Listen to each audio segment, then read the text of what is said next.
Welcome to the third installment of the JAS video orientation series. In this video, we're going to be talking a little more about some items you should have in the truck, seal integrity, some of the ramp rules, the importance of utilizing the apps that exist for the ramps, BOLs, PODs, some paperwork requirements, detention.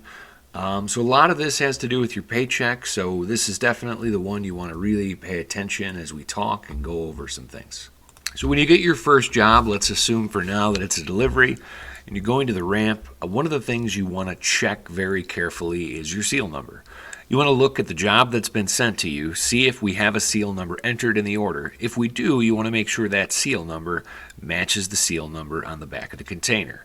This is what a typical seal looks like. There are a few different types. Let me show you. This one here is a high security seal, and this one here is another version of a higher security seal. It's just more difficult to steal from and get away with it. Now, whenever a job, you have the bill of lading in hand where you see, you might see a star, an asterisk, BOL listed inside your job number. If you don't see that, but dispatch gives you a BOL, still, what you want to do when you're pulling a box is make sure that the seal number matches to the BOL that we've given you. If something's wrong, the seal's missing, the seal's gone, or the seal number's different, don't outgate the container. Call us right away. Some customers are okay, but very often what happens is you pull a box with the wrong seal number and it creates a problem where the receiver may not want the load at all any longer. They need to send it back. Or in some cases, it can be where they're so concerned about theft, the value of the product, that if the seal integrity is gone, you may not be able to deliver to them at all until after the customer's reached out to them. So if you ever encounter a missing seal, bad seal number, make certain you're not just outgating the box. Now let's take a look. This is a BOL we're looking at here. And if you look in, you're going to see, there we go, there is the seal number there. Sometimes you have to do a little looking in order to find it. Now, next you're going to hook up to the container, the seal number, everything matched. So you're going to go outgate from the railroad. When you outgate from the ramp, you're going to get what's called a J1 interchange form. We're going to look at this J1 form, and I'm going to help you find where the seal number is listed. Again, you want to check to make sure the J1 is the same as the actual seal on the container. So the BOL that we've given you, plus the seal on the back of the container, plus the J1 interchange form should all have the same seal number. Now you're driving, you get to the customer. When you arrive, you're going to check in with them, you're going to talk to them. You want them to break the seal. If someone instructs you to break the seal, make sure you know you're talking to a person who's able to give you that instruction. Once the seal has been broken, you want to make sure that they've already identified that the same seal number on your J1 is the same seal number they're going to sign for. So you want to make sure that on your proof of delivery form, your PODR, you want to show them, you want to list the box number, the place you were at, you want the seal number in there every time. And I'm going to show you this one. This first form we're looking at is good. See how it's got seal intact? Now let's look at another one. He's got the seal number listed, but the box checked seal intact is not marked. That can lead to huge claims, and it has in the past. Those are the only kind of claims we really need to worry about in intermodal because the seal is our best friend. When it's time to make a pickup, the same basic rules are going to apply.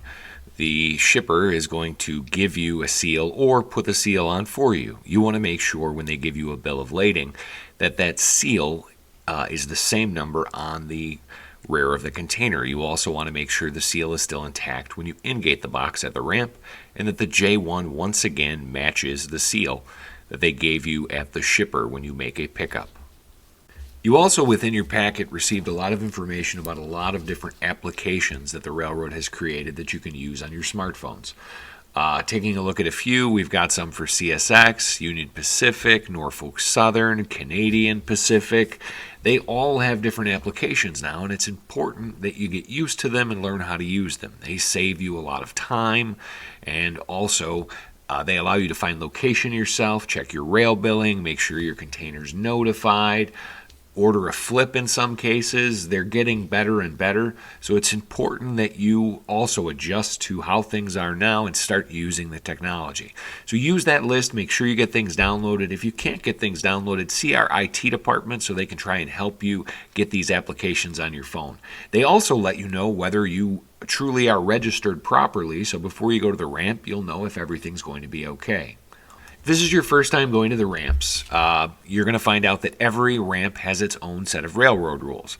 We're not going to go through them all, but I'm going to give you an idea by going through the Union Pacific rules one at a time. There are a lot of them, so bear with me for a minute.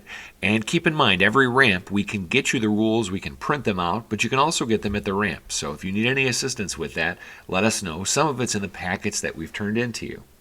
Okay, the first rule at Union Pacific. Turn off your engine and set your brakes while being processed at manual gates and while receiving clerical assistance at AGS gates. Rule number 2. Drivers will apply security bolts to all loads tendered for shipment that do not have a high security bolt seal applied. So you need to put this bolt on every time you in-gate at Union Pacific, and it has to be a specific way. This is an example of how it should look, and this here is an example of what it should not look like. Rule 4. Hazardous placards must be completely removed on empty units, on non-hazardous loads, or on loads that do not require placards before entering the terminal. So even though there's something called permissive placarding in the world of trucking, with the Union Pacific, if it's not over 1,000 pounds and isn't billed as a hazmat, it absolutely should not have hazmat placards on it. So only if it's required does it need to have the placards on. The only exception to that is you always have to placard over 1,000 pounds of Class 9 miscellaneous if it's going to any of the rail ramps. Rule number 4. Placards on hazardous loads must be a minimum of 5 feet above the bottom rail and 5 feet from the corner post on the sides per AAR Intermodal Interchange Rules, Section N174. Rule number 5. Turn on headlights and four-way flashers while on railroad property. Rule number 6. Stop at all posted signs and at all railroad crossings. Look in both directions before approaching trains, engine, or rail cars. Before proceeding, do not proceed through a crossing that is protected by ramp personnel. Rule number 7. Yield to all railroad vehicle cranes, trains, and yard holsters. Rule number 8. Comply with all posted signs, including speed limit signs while on railroad property. Rule number 9. Do not drive on crane pad or under cranes or packers unless until instructed to do so by ramp management personnel. Rule number 10. Maintain control of your vehicle at all times. Secure vehicle with parking brakes or chocks to prevent any unplanned movement. Rule number 11. Comply with local lamp rules with respect to trackside pickup on trailers, containers, and chassis. If you're not certain, check with ramp management personnel. One of those rules is usually do not pull a chassis from trackside.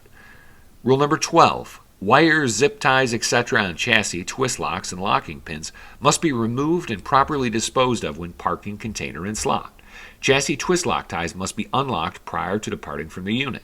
So you're taking those zip ties off after you've in-gated and parked the container, and you do not want to throw them on the ground. You want to throw them in a garbage can or take them with you. Rule number 13. All crank handles must be in the down position. Rule number 14. Drivers must close doors on empty equipment after having opened them for inspection. Rule number 15. Drivers must notify gate personnel if they park in a different slot or area than their assigned spot prior to leaving the property. If you look on this J1, it's showing you where to park it. If you can't park it in the spot that they're telling you, then you need to go to the help desk. Do not tell a spotter. You need to find an actual railroad personnel, which is usually the help desk, and let them know what happened and where you had to put it. They might make you put it somewhere else, but follow their guidelines. Rule number 16. Cell phone PDA use is prohibited while driving. To use electronic devices, drivers must be parked in specifically designated areas. If a terminal is not equipped with designated areas, drivers must be parked in areas out of the flow of traffic. Drivers need to remain in the cab while using electronic devices, including those that are Bluetooth equipped and/or hands-free. Rule number 17. Riders must remain in cab while on railroad personnel. We don't allow much as far as passengers go, but if you had a passenger, they would need to be in the railroad, inside your truck while on railroad property. Rule number 18. Do not attempt to make adjustments if a container is sitting on a chassis twist lock. Take the unit to a crane or flip area to get it reset on chassis. If none are available, report to ramp personnel. Any attempts by the driver to adjust the load may result in being banned from Union Pacific. So don't take a hammer and try to beat this thing. That's dangerous. You'll lose fingers. Do it the right way. Take it to the mechanics, take it to the flip area, get it reported. Rule number 19. Do not remove chassis components for any reason, including making repairs. Units must be taken to roadability for all repairs. You can legit get arrested for taking parts off another container at Union Pacific. They have told us stories of people being arrested. So make sure you're not taking stuff off, even if you're saving them time, and don't just add your own. If they see you holding a light, they're going to think you stole it. Rule number 20. Do not remove seals or bolts while on railroad property. Rule number 21. Do not pull through or drive through designated parking areas. Rule number 22. Do not litter on railroad property. Leave trash behind, debris, tires, etc. Rule number 23. Do not attempt to re-enter the facility if you've been banned. Rule number 24. No smoking, weapons, drugs, alcohol, profanity, reckless driving, fighting, or threats in any manner. Rule number 25. No loitering allowed on railroad property. Rule number 26. Cooperation with all railroad personnel is mandatory. Rule number 27. Any and all accidents must be reported to the ramp management as soon as possible. And keep in mind, if you don't follow these rules, you'll get banned. In some instances, it's a day-long ban. In most instances, it's at least a week, then a month, then a year, and then for life. And those bans do get cumulative. They don't go away. So you want to follow the rules as best as possible. Telling me you didn't do it is not really going to help you, though I will try to assist. The reality is the ramp makes the final decision on who is allowed in and who is not. Now we're going to talk some more straightforward kind of things.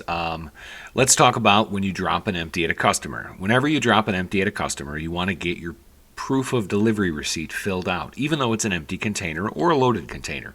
You want to write down on the POD empty, the box number, and have someone sign that they took possession of it. This helps protect you from being accused of stealing the container. This goes equally, if not more important, when it's a loaded container, that someone sign that you dropped it off. You can't just drop it in their yard and leave. Make sure you get a POD filled out. In the event you have a BOL on a delivery, you want to try to get both the BOL and the POD signed. If you can only get one signed, check with dispatch as to which one it should be. Sometimes customers need the BOL signed in order to get us paid and in order for us to pay you. So getting the BOL signed is important.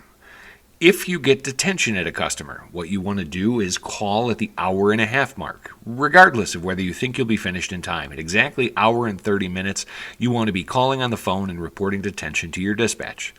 At the 2-hour mark, detention will begin. If it's a drop and hook, call for detention right away if anything's wrong. Immediately upon arrival, say, hey, my load's not ready, please put me in detention. Once you are loaded out, you want to have in and out times, whether it's on your POD or your bill of lading, signifying your detention. Start time, end time, and you want the customer to sign for those times. Who's ever loading you or unloading you needs to sign that you've been there the length of time that you're saying. Then you want to send that paperwork as quickly as possible. The reason you want to is the sooner we have it in hand, the sooner we can get those charges approved and get you paid for detention. So you want to maybe use your phone, PDF reader, take a picture of it, send it over to your dispatch so they can share it with the customer and we can have it on file. Now, you've got that paperwork in your hand, you've got all the things written on it, you want to read your paperwork, check the seal number as we discussed, but other things you're looking for was anything marked damaged, short, missing, anything like that means you need to contact dispatch before you leave that area. You want to stay at the receiver and call dispatch so that they can report any missing, damaged items. The customer might want you to take photos of something that's damaged. They might want you to do additional things. So before you leave the customer, make sure you check over all your paperwork for anything damaged or missing. Also, if you're unloaded, check the rear of your container and make sure everything's gone. You don't want to find out there's one piece sitting in the rear of your container that they never took out. So make sure you're completely empty before you leave. If something is marked refused, you don't want to take it home. Again, you want to report it and you want to get in touch with the office. In some cases, they will ship the items back. In other cases, it will be disposed of. But you need to check with your dispatch. You can't make those decisions unless you want to be financially responsible for those choices.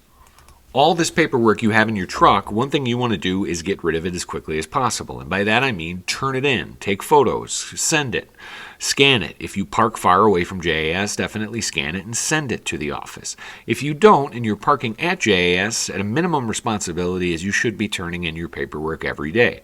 There's no reason not to. With your daily sheets, your J1s, fuel receipts, copies of everything that you have should get turned in every day. That helps payment get processed quicker. It helps us stay where we can continue paying, and we want to continue paying. So please make sure you're turning in your paperwork every single day. Another thing to bear in mind is anytime anything unusual happens at a ship or receiver, you arrive and they say your appointment's not now, or they say they don't have the load, anything like that should always be called in as soon as you hear it. Anything unusual. If you're not sure whether to tell us, then definitely tell us what's happening. The more you communicate with your dispatcher, the less responsible you are. So you definitely want to call in as much information as possible. While sitting on detention, one thing you want to do is call us every hour on the hour, letting us know, hey, I'm still here, I'm still in detention, I'm still waiting. They haven't started me, they have started me. Give us updates, give us information. The more we know, the more we can help, and the easier we can get you paid. That's our most important, is we want our drivers to be happy and satisfied with the payment that they're receiving. So if you're having an issue, you should communicate it to us. So I recognize that this was a lot of material we've gone over. At the conclusion of this, what you want to do, there's going to be a little test packet that comes with it. This really is just to make sure you do understand, you know kind of the rules. But keep in mind, if you have any questions or any subjects that weren't covered in this orientation process, you should come see us in the office and we can talk about anything you want to. We have a wealth of experience on staff. We want you to be happy here, and we want you to be treated well. So if you ever have issues, do not hesitate to give us a call and let us know what the issue is. If we don't hear about it, we often don't know about it. So please, enjoy your time at JAS Trucking.